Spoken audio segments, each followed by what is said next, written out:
상대방의 입장에서 너무 억울하고 도저히 참을 수 없는 것은 내가 약간 양보를 해서 상대방의 근본적인 이익을 보장해 주는 것. 그게 헌법이에요. 우리가 나라를 만들 때 약속을 한 거잖아요. 이런 나라를 만들자. 그게 이른바 사회계약 아니에요? 사회계약이 바로 헌법입니다. 우리는 책에서 존 로크의 사회계약, 누스의 사회계약 다 좋다고 하잖아요. 그게 헌법이에요. 그 헌법에 따라서 재판하겠다는데 그게 국민의 감정을 거스린다고 그렇게 막 횡단 폭격을 하면은 그러면 그 사고고 있는 사람들이 눈치를 보라는 거예요. 그건 더 참혹해요. 그게 뭐냐? 그게 나치예요. 나치 시대의 판사들이 그렇게 법에 있다는 이유로 판결을 했고 그게 인권 유린이었어요. 그거에 대한 그 반성으로 헌법재판소가 만들어진 거예요. 그 독일은 나치 시대에 전부 다 합법에 기초해서 한 거예요. 다수결에 의해서 그 법에 비해 가지고 유태인 학살도 하고 나쁜 짓도 다 한 거예요. 그래서 전쟁이 끝나고 나서 독일 사람들이 반성을 한 거예요. 이걸 어떻게 수정할까? 그렇게 해서 만들어낸 게 헌법재판소입니다. 다시 말하면 헌법재판소 위원을 할 수 있는 것은 주권자가 헌법으로 헌법재판관들에게 그런 권한을 부여했기 때문이에요.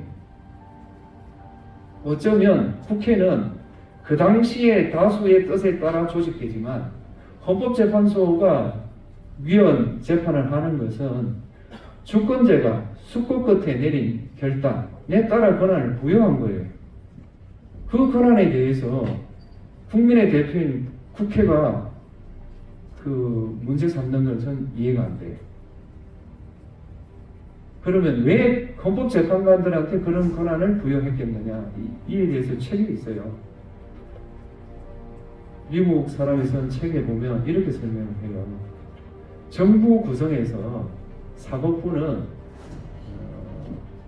소외되어 있지 않냐 이렇게 봐요. 그러니까 정부라는 건 대체로 보면 대통령과 국회 이렇게 주로 구성하지 사법부가 뭐 그런 뭐 칼을 가지고 있는 것도 아니고 직업을 가지고 있는 것도 아니에요.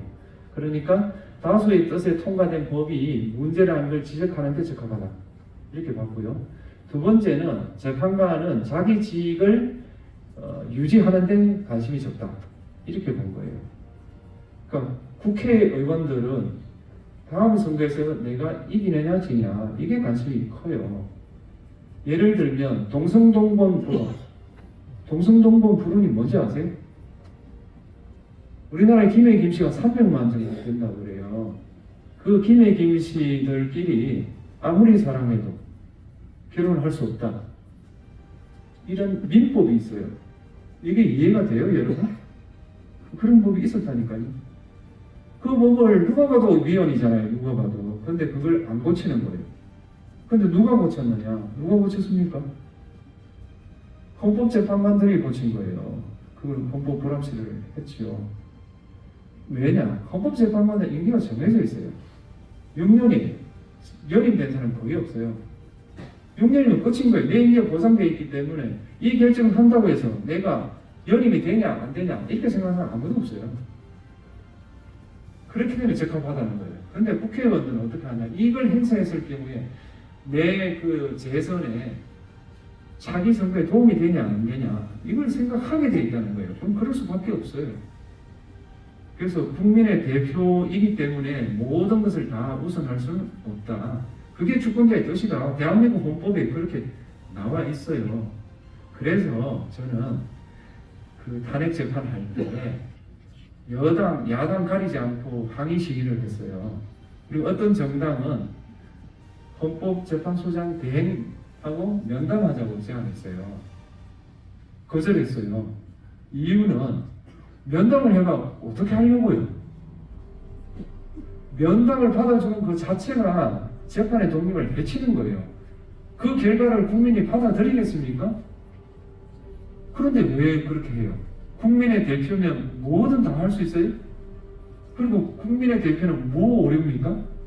그걸 견제하라고 있는 기관이 사법부예요. 그래서 사법부가 잘못한 거 당연히 비판해야 되죠. 그런데 사법부노인들이 뭔데 국민의 대표가 하는 일에 대해서 감나라 배나라 하냐 이렇게 말하면 옳지 못해요. 감나라 배나라하고 주권자들이 헌법을 통해서 사법부에 그런 권한을 부여하셨잖아요. 그 권한을 행사하는 게 뭐가 잘못되어 있어요? 그래서 견제와 균형은 오랜 인류가 숙고해서 만든 제도예요. 이렇잖아요. 어떤 사람이 현명할 수 있어요. 그러면 그 사람한테 권한을 다 몰아주는 게 나을 수도 있어요. 근데 인류가 역사를 돌이켜보니까 그럴 경우에 항상 최악의 결론을 내리더라는 거 아니에요? 그래서 인류가 생각한 것이 권력을 쪼개서 세계 권력이 서로 견제와 균형을 이루도록 하겠다. 이렇게 한 것이 대부분의 국가, 민주주의 국가에서 내린 제도고 우리나라 헌법도 그에 기초해 있어요. 그래서 사법부의 권한에 대한 존중 없이 사법부 권한에 대한 그 관용 없이 이른바 개혁을 하는 것은 저는 좀 생각을 해봐야 된다. 그렇게 생각해요.